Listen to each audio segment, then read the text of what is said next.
Assalamualaikum warahmatullahi wabarakatuh. Kali ini kita mau mengisi BKD dosen di Sister. Baik, langsung saja kita buka program browsernya. Ya, kita masuk ke link Sister, kampus kita. Sister. Nama universitasnya, kemudian .ac.id. Nah, kemudian ini username-nya Bapak Ibu yang belum memiliki, ya bisa tanyakan ke admin Sister di universitasnya atau di kampusnya. Baik, langsung kita pilih menu login. Nah, ini dia tampilan dashboard Sister, ya. Di sini ada profil, ya, bagi Bapak Ibu yang profilnya ada perubahan, ya, atau ada update, silakan saja kaitannya dengan data pribadi, invasing, jabatan fungsional, kepangkatan, ya, dan seterusnya.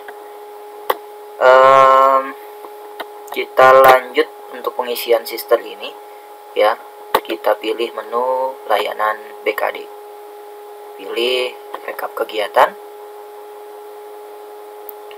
Nah, ini dia, ya, ada dua yang muncul, ya, 2021-2022 ganjil, kemudian 2020-2021 genap.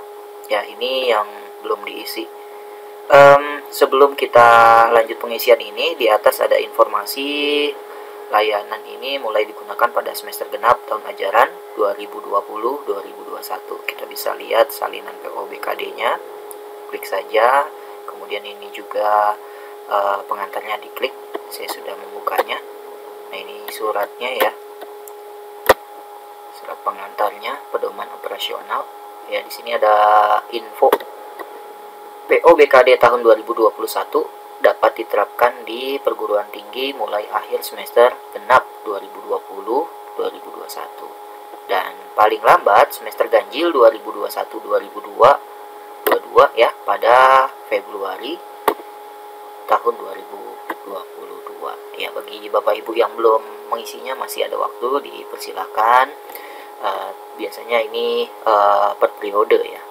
Oke, kemudian ini PO BKD-nya Bapak Ibu bisa baca, ya, di sini kaitannya dengan Tridharma perguruan tinggi, kemudian SKS yang dibutuhkan, berapa nilainya. Oke, kita lanjut. Untuk yang pertama ini buat latihannya kita pilih saja yang paling bawah, ya, 2020-2021 genap. Kita klik, dia akan muncul seperti ini, ya. Nah, ini biodata.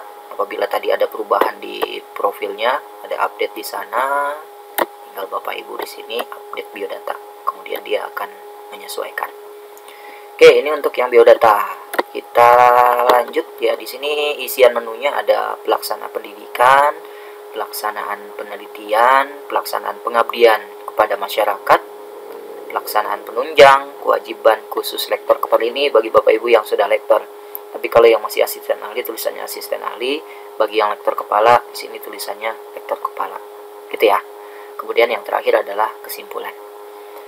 Baik, sebelum kita buka semua menu ini, ya, satu persatu, kita lihat lagi di sini ada info untuk dosen, ya.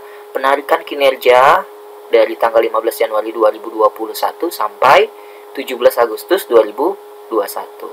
Ya, kemudian periode pengisian dari 18 Agustus 2021 sampai 31 Januari 2022. Nah, ini dia waktu pengisiannya, ya. Kemudian periode penilaian 26 Agustus 2021 sampai 28 Februari 2022. Nah, ini perhatikan info-info seperti ini. Oke, kita lanjut ke menu pelaksanaan pendidikan. Nah, di pelaksanaan pendidikan ini, ya, biasanya yang muncul di sini, ya, di pelaksanaan pendidikan ini yang muncul di sini adalah apabila universitas Ibu, Bapak Ibu, ya, atau perguruan tinggi yang Bapak Ibu ini apabila pelaporan feedernya sudah dilaporkan, dia akan muncul ke sini, ya. Jadi biasanya ini belum muncul, jadi tinggal disinkron saja ya. Apabila sudah terlaporkan di feedernya, dia akan muncul seperti ini. Oke, itu. Kemudian di pendidikan ini banyak menu-menunya, ada melaksanaan perkuliahan, kemudian bimbingan seminar ya, kemudian ada membimbing skripsi ya, tesis dan disertasi dan seterusnya ya. Nah, ini sekali lagi di bidang pendidikan ini apabila kampus Bapak Ibu sudah melaporkan feedernya. Oke, kemudian di sini ada selesai, ada beban lebih ya. Ini biasanya saya mengisi pendidikan ini ya, atau menu di atas ini saya selalu melihat di kesimpulan ya. Jadi kita lihat nih di kesimpulan ini ada kriterianya, ada syarat-syaratnya. Nah, ini dia, kita lihat pelaksanaan pendidikan tidak boleh kosong, jadi harus ada. Kemudian di sini ada pelaksanaan pendidikan dan pelaksanaan penelitian minimal 9 SKS ya. Kemudian untuk total kinerjanya, jadi total ini ke semua, minimal 12 SKS, kemudian maksimal 16 SKS ya. Jadi ini yang menjadi patokan saya. Kalau dia kurang dari 12, dia tidak akan memenuhi. Di sini warnanya merah nanti. Kemudian apabila Bapak Ibu lebih dari 16 SKS, ini juga sama, tidak memenuhi, ini warna merah. Gitu, maka itu untuk pendidikan ya, range-nya ya tadi dijumlahkan ya, antara pendidikan dengan penelitian, pengabdian, penunjang, ini maksimal 16 SKS. Ya, kita kembali lagi. Nah, bagaimana kalau lebih? Ya, kan terkadang di kampus kita dikasih beberapa kelas gitu ya. Nah, ini kita bisa jadikan beban lebih. Oh, di sini saya ada 6 mata kuliah ya, atau 6 kelas ya. Mata kuliahnya cuma 2 tapi ada 6 kelas. Ya, ini saya seperti ini. Ya, saya ada yang selesai, ada yang saya jadikan beban lebih. Ya. Di sini ada SKS-nya 1,75 ya. Nah, ini yang kelebihan ya, saya jadikan beban lebih karena kalau di sini saya pilih selesai ya. Misal saya jadikan selesai semua. Ini saya kasih contoh ke Bapak Ibu. Kalau saya jadikan selesai ini semuanya, karena saya juga sudah mengisi penelitian, pengabdian kepada masyarakat, kemudian juga penunjang ya, ini akan lebih SKS-nya. Terlihat. Oke, ini sudah. Nah, jadi selesai semua. Nah, ini kurang lebih tuh, udah selesai semua. Nah, kita lihat di sini di kesimpulan, dia akan tidak memenuhi ketentuan karena di sini saja sudah poinnya itu 10,5 SKS ya. Ya, di sininya memenuhi, tapi total keseluruhannya dia lebih besar dari maksimal 16 SKS ya. Maka itu saya jadikan beban lebih tadi 2 mata kuliah. Oke, itu ya. Kemudian bukti ajarnya ya, di sini ada yang belum ada buktinya, tinggal dipilih saja. Kalau yang atas sudah saya upload bukti ajarnya ya. Ini biasanya surat tugas ya, diklik saja nanti ada surat tugas yang bisa kita upload di situ ya. Ini dia. Oke, cara ngisinya klik aja choose file, kemudian cari surat tugasnya ada di mana ya. Ini ada surat tugas mengajar, ini dia. Nama dokumennya surat tugas mengajar. Ini saya samakan saja, surat tugas mengajar. Jenis dokumennya ini tinggal kita pilih saja di sini apa jenis dokumennya ya. Kalau surat tugas ini kalau ada kita pilih surat tugas, tapi kalau tidak ada tadi ada lainnya, surat keputusan, surat tugas. Nah, ini ada surat tugas. Oke, kemudian apabila ada tautannya ya silakan saja, kalau depan dokumen. Ini kita tunggu. Nah, sudah berhasil. Kemudian kita kembali lagi, kita klik kembali. Nah, apabila sudah berhasil seperti ini ya, maka bukti surat tugas tadi sudah masuk ya, bukti ajar sudah masuk seperti itu. Oke, tadi ada yang saya jadikan beban lebih 2 ya, saya ganti jadi beban lebih biar kesimpulannya tadi memenuhi syarat ya. Saya kembalikan, ada 2.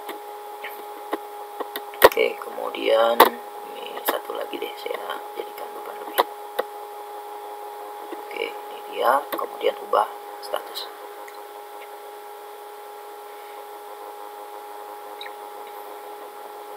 Ya, sudah ya. Kita lihat lagi kesimpulan.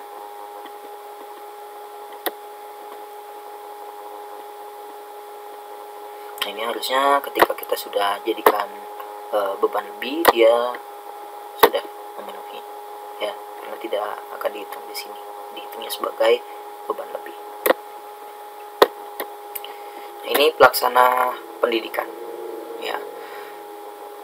Oke, begitu juga yang bawah ya. Ini karena di pengajaran saya saja sudah cukup, yang ini saya jadikan beban lebih semua untuk yang bimbingannya. Oke, kita lanjut ke pelaksanaan penelitian. Ini caranya juga sama seperti tadi. Muncul untuk pelaksana pendidikan ya. Ini dari inputan yang ada di sini ya, pelaksanaan penelitian. Ya, jadi apabila Bapak Ibu sudah mengisi di pelaksana penelitian, kita tinggal tarik saja. Jadi misal ini di bidangnya menghasilkan karya ilmiah sesuai dengan bidangnya, tinggal disinkron saja di sini, tarik kinerja dari portofolio, maka dia akan muncul ya. Oke, apabila belum ada, ini Bapak Ibu bisa klik saja pelaksana penelitian ini ya, dia akan muncul seperti ini. Ada list penelitian yang pernah kita lakukan di sini ya. Apabila belum muncul, Bapak Ibu bisa import dari publikasi Sinta ya. Apabila nanti belum ada juga, Bapak Ibu bisa tambahkan di sini ya. Saya contohkan ditambahkan, tapi saya hanya tampilkan saja ya apa aja isiannya ya. Biasanya ini judul gitu, kategori dan seterusnya ya. Pelaksanaan penelitiannya diklik dulu apa kategorinya ya.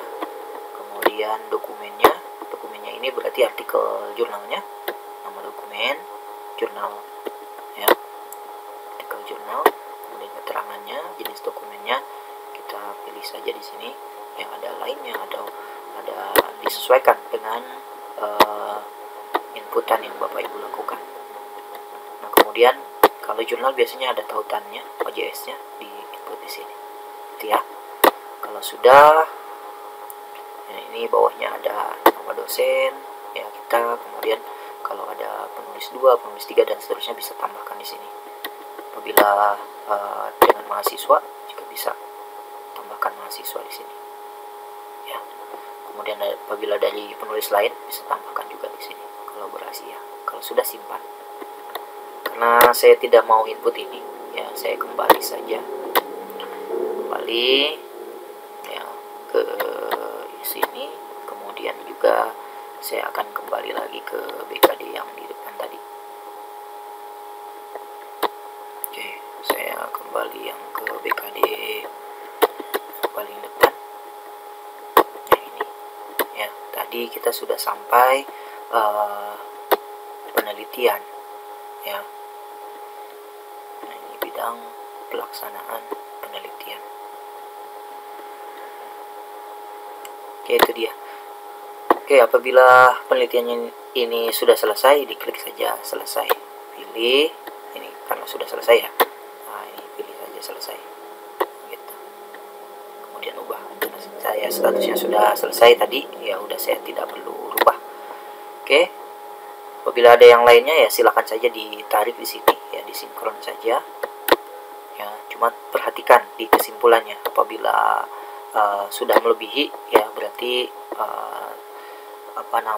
tidak usah diselesaikan atau tidak usah diinput di sini juga sih, tidak menjadi masalah.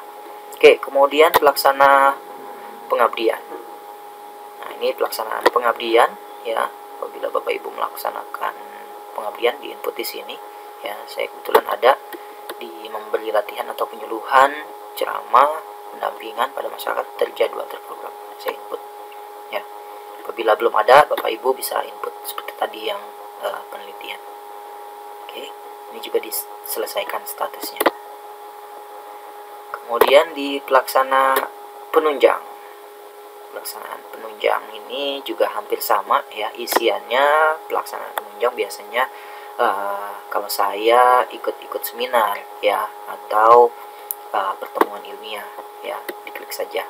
Apabila belum ada ya, kalau sudah ada tinggal disinkron saja di sini, tarik dari kinerja ya.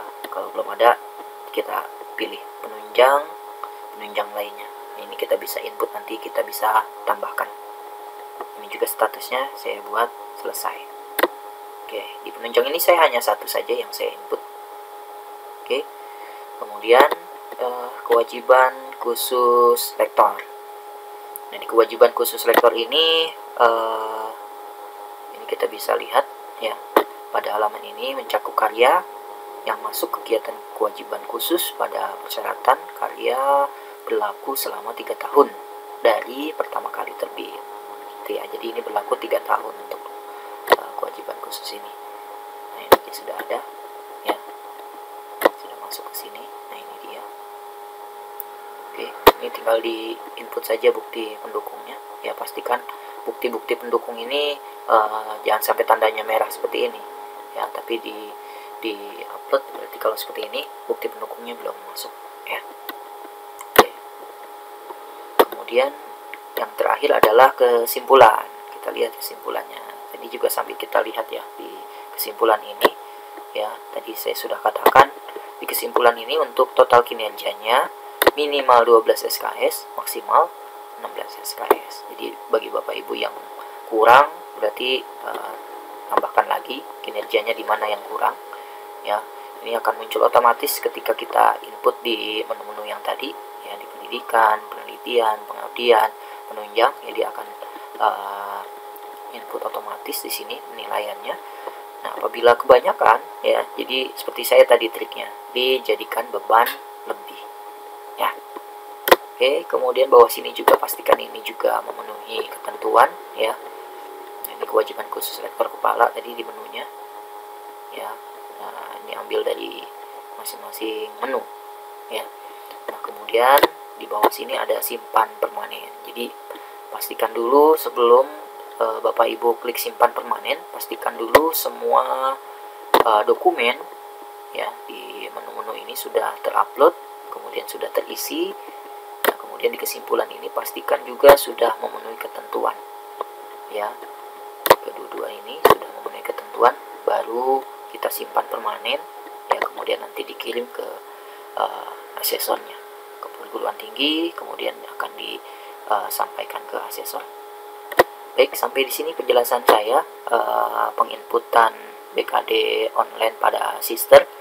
Kalau ada pertanyaan, ada yang masih bingung ya, bisa kita diskusikan di kolom komentar. Terima kasih, semoga bermanfaat. Assalamualaikum warahmatullahi wabarakatuh.